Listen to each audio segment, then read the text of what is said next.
dizia assim, o poder emana do povo, mas a autoridade vem do Senado. A autoridade é que legitima, né? Legitima as iniciativas que são tomadas. Ela assina embaixo e autoriza, né? E na Grécia não tinha essa ideia. Por que será, né? Porque não é importante? Não, aí é que está. Cheio de interrogações, mas interpretando, né? Acho que é natural até isso, sabe por quê? Quando a gente fala Grécia, na verdade a gente está falando Atenas, não é? Está falando apenas de Atenas, ou pelo menos não está falando de Esparta, ou de... É a Grécia onde nasce todo esse pensamento político, teórico, não é? Atenas. Bom, Atenas, se você pegar um quadrado de 50 quilômetros de lado, era isso que era Atenas. 50 quilômetros. Pum, pum. Tinha 50 vezes 50, 2.500 quilômetros quadrados. Então era um ovinho, menor do que uma cidade hoje. Não é isso? Quantos eram os cidadãos? 40 mil, a ordem de grandeza. 40 mil, há quem diga 45, mas por aí. 40 mil cidadãos, não pessoas. Pessoas tinha mais, mas cidadão é que mandava, né? É que tinha direito, dever, o resto era o resto. Cidadão era 6 a 7% da população, mas mesmo pegando a população inteira, dava 600 mil pessoas. Tá certo? 600 mil pessoas, 7% cidadão, né? Tudo muito ovinho, muito pequenininho. Então, controlar isso era relativamente fácil, não é? Comparando com Roma. Roma foi um império, né? O maior, um império assim, tomou conta do mundo. Houve um momento que não tinha mais fronteira para fazer em lugar nenhum, né? Como é que se controla isso tudo? Não é? Aí a ideia de autoridade, a ideia de autorização, de legitimação do poder era vital, né? Então isso dá para a gente assim, uma perspectiva de compreensão de por que essa teoria sobre autoridade não se desenvolve no pensamento grego antigo, né?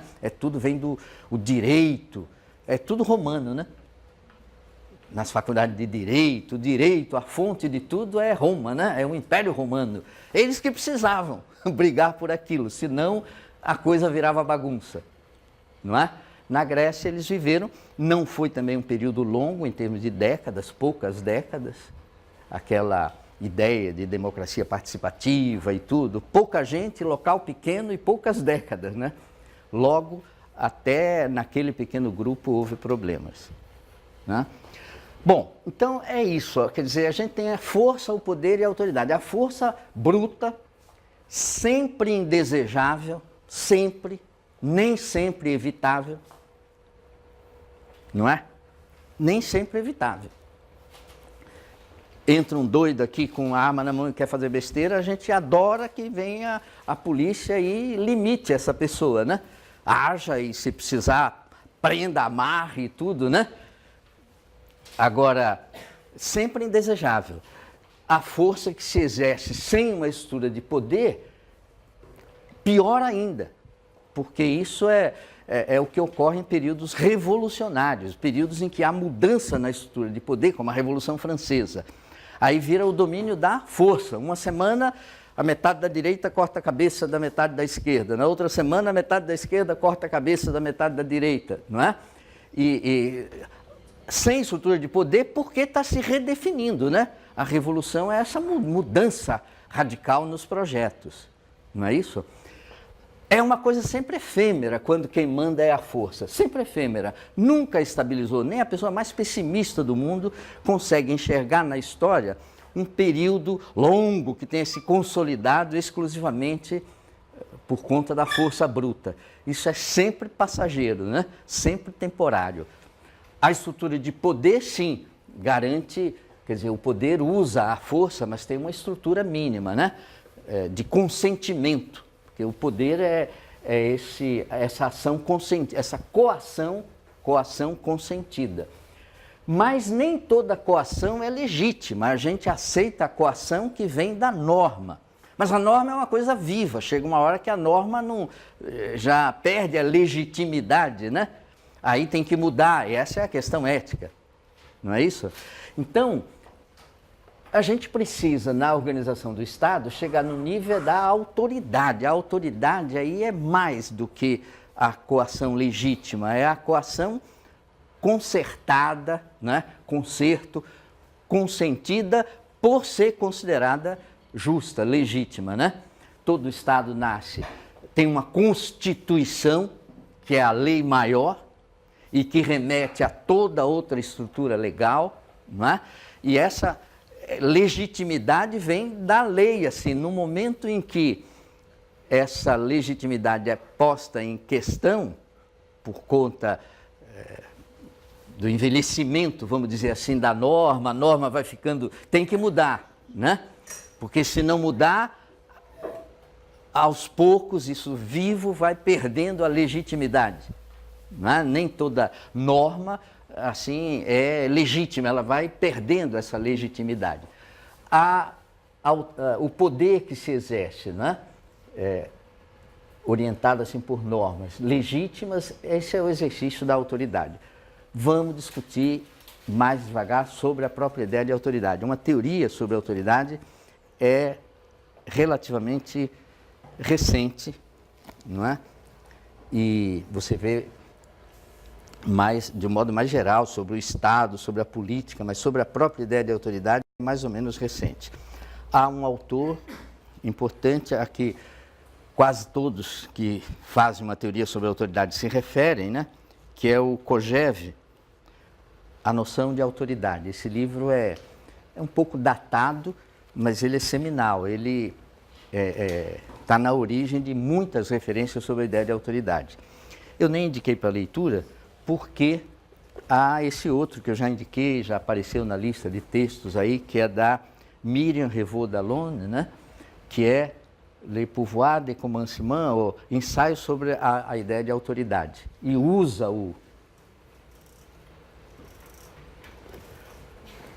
Então, o livro da Myriam Revaud-Dallon, ela usa o Kojève, né? E aí é uma interpretação bem atual do Kojève, né? E que vai além daquela teoria inicial do Kojève.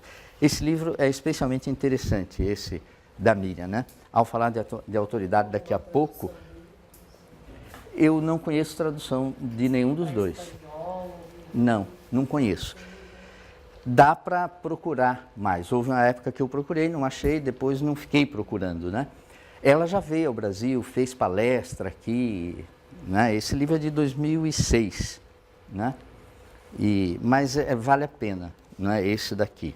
Mas depois a gente vai conversar mais devagar sobre ele. O fato é que a autoridade pressupõe a legitimidade, então manda a gente para a lei, para o direito, né? O direito é um instrumento para a realização da justiça, né? Porque a autoridade é que é responsável aí pela justiça. É claro que os cuidados na Constituição do Estado, e quem vai estudar política vai estudar isso, os cuidados são: o poder é um perigo, então, pressuposto 1, o poder precisa ser dividido, não pode ser concentrado, não é, numa pessoa ou num grupo. O poder tem que ser dividido, e o princípio da divisão de poderes é fundamental na Constituição do Estado. Como é que se dividem os poderes? Assim, o executivo, o legislativo e o judiciário, não é? Há quem executa o cumprimento das normas, há quem faz as normas e há quem julga quem descumpre as normas, não é? Isso não pode ser uma pessoa só ou um grupo só, não pode, tem que ser coisas independentes. Então, o primeiro sintoma de que o Estado não está funcionando bem é quando esses poderes são deturpados e um influencia o outro, um fica mandando no outro, não é? Ou interferindo no outro. Esse é um primeiro sintoma de doença política, não é? Então, na busca da justiça, do que é justo, né? Que está o consentimento assim que a gente dá que a gente associa à ideia de autoridade. E a questão ética se insere aqui é porque o direito cuida da legalidade, mas não é porque a coisa é legal que é legítima.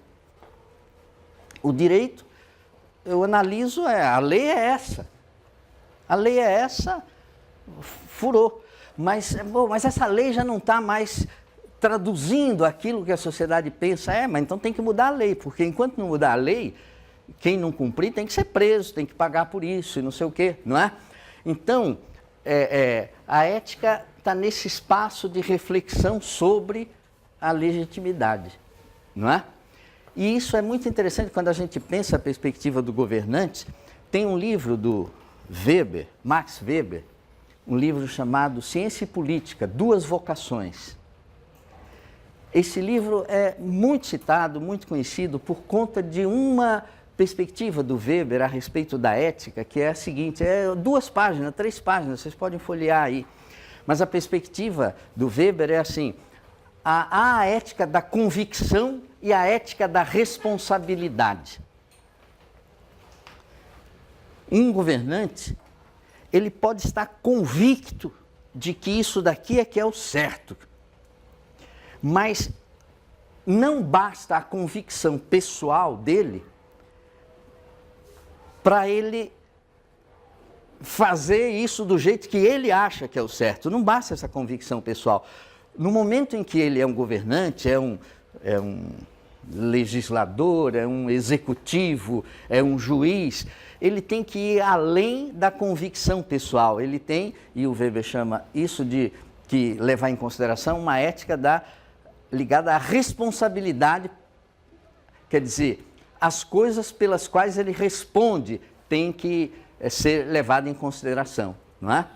Então, muitas vezes, você julga um juiz, avalia o trabalho de um juiz, ou de um presidente, ou de um político, de um modo geral, julgando a pessoa, mas é preciso ver a pessoa que é ele, naquela circunstância, o que poderia fazer, não é? Porque ele não está ali como a pessoa, fazendo o que pessoalmente lhe parece mais adequado, né? Ele está ali respondendo por uma cidade, por um estado, por uma nação, não é? E aí a resposta, a responsabilidade leva a gente para outro patamar para a tomada de decisões, não é? Então o Max Weber distingue esses 2 níveis da ética, da convicção pessoal e da responsabilidade associada à posição que você ocupa num sistema de governo, não é? Pessoalmente, cada um responde pela convicção que tem. Mas no momento em que eu respondo pelos outros, aí eu tenho que levar em consideração coisas maiores, não é? Que o meu gosto, interesse ou senso pessoal. A justiça é uma outra palavra tão complexa quanto a ética. A gente dizer que a ética, a legitimidade significa justiça, mas o que é ser justo? A justiça, não é? Os princípios assim que fundamentam a ideia de justiça são também múltiplos, há múltiplas perspectivas e muitas delas incompatíveis, de modo que você tem que tomar uma posição para poder decidir o que é justo, né? Por exemplo, um princípio assim, a cada um a mesma coisa, quer dizer, vamos ter que dividir tudo em partes iguais, né? A cada um a mesma coisa. Está vivo, é uma pessoa, merece a mesma coisa, o igualitarismo, uma coisa assim. Ou então, a cada um segundo seus méritos. Eu viajei esses dias, né? Quarta, voltei direto do aeroporto para cá, aqui, e aí eu fiquei pensando na aula e tudo, eu falei, puxa vida, porque a ideia de cotas é uma coisa que a gente vai ter que discutir aqui, é uma questão séria para a gente pensar, né? A ideia de cotas, quem acha justo, quem não acha justo, é um tema complexo, né? Mas o que eu me dei conta viajando foi assim, eu falei, puxa vida, eu queria viajar num avião que tivesse uma pilota. Não tem pilota, né? Um piloto mulher. Né? Não tem, é tudo homem, pô, né? Só tem aeromoça e tudo, mas o piloto, o comandante, mesmo o copiloto, tudo homem, né? Falei, tem que ter cota, né? Uma cota de avião com, não é? Ou não, ou é bobagem isso. Bom, aí eu falei, acho que é bobagem, viu? E eu acho mesmo que é bobagem. Não só essa cota para piloto, muitas das cotas que se tentam estabelecer, né? Porque é um querer de uma igualdade que não existe. Não existe. Um homem não é igual a uma mulher. Um homem e uma mulher são iguais enquanto cidadãos, mas como pessoas há diferenças. Falar das diferenças não é falar de desigualdade. Está contra a desigualdade? Eu também estou. Mas diferença não remete necessariamente à desigualdade. Você ouve duas músicas, acha muito diferentes e gosta das duas. Qual é o problema? Eu gosto dessa música e gosto dessa. E elas são muito diferentes. Aí você pergunta, mas quem é mais? Eu não sei quem é mais. Não, mas de qual você gosta mais? Às vezes eu tenho dificuldade em dizer de qual eu gosto mais. Eu não sei, são diferentes. Às vezes há situações em que eu gosto dessa, né? Situações em que essa daqui é que eu acho melhor, não é? Diferença não se traduz em desigualdade. Então isso é um nó, essa igualdade a todos a mesma coisa, e isso daqui a cada um segundo os seus méritos. Isso virou pecado. Falar em meritocracia é pecado, em termos políticos, não é? Mas aí, vejam a hipocrisia. A gente adora uma Olimpíada. Aí eu estava vendo outro dia aquela Olimpíada aí que houve, a americana aqui, né? A Olimpíada, os Jogos Pan-Americanos, não é? 3 países ganharam 90 e tantos % das medalhas. 90% das medalhas são 3 países. Coisa injusta, tem que fazer cota. Cota também. Ou não. Ou fazer cota vai acabar com a Olimpíada. Não é? Dá para discutir. Eu não estou tomando nenhuma posição aqui, sinceramente, né? Porque tenho dúvidas, né? Tenho posições, assim, em casos particulares, mas tenho dúvidas em geral. Mas são princípios gerais, ó. A ideia de que o mérito não está com nada é, no mínimo, discutível, não é? A cada um segundo suas obras, o que faz, quer dizer, quem faz mais, recebe mais, né? Mais reconhecimento, mais isso, mais dinheiro, sei lá o quê. Pô, mas aí há uma questão ética importante. E quem não é, tem dificuldades, né? Então aqui é uma selva agora, pode, leva, quem não pode, né? Como fica criança, velho, qual é a obra que uma criança faz, ou um adulto que...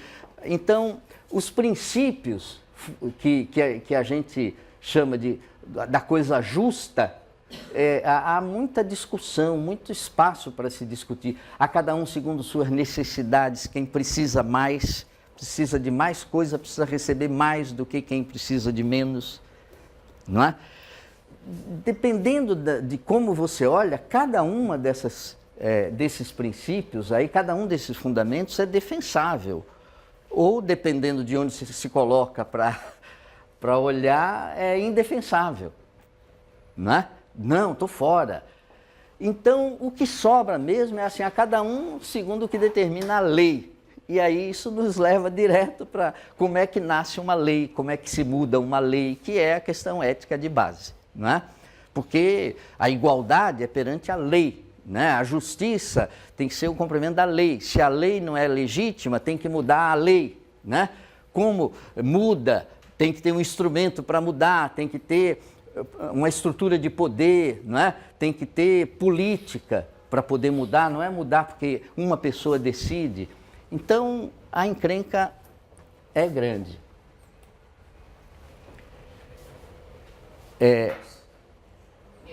Pois não? Trouxe o livro Justiça, que é o outro do Sandel, que não é dele, é uma coletânea de autores que falam sobre... Mas saiu em português. Saiu esse aí também? Saiu em português. Um livro... oferecendo um curso com uma universidade daqui do Brasil, $150 a disciplina toda. O Michael Sandel é de Harvard, né? É o curso sobre justiça, né? Sobre direito e tudo mais assistido, que é um curso online, né? E agora a gente assiste aqui também no Brasil e tem 2, 3 livros do Sandro, né? Mas esse sobre a justiça é particularmente interessante. Agora, hoje uma ideia forte é essa ideia de equidade, né? Assim, a cada um segundo as necessidades, não é uma partilha em partes iguais, mas equitativa, não é? Em função das necessidades. Agora, isso sempre, quer dizer, tem 2 lados e boa parte da política de cotas é fundada nessa questão da equidade, né? Do princípio assim, da equidade.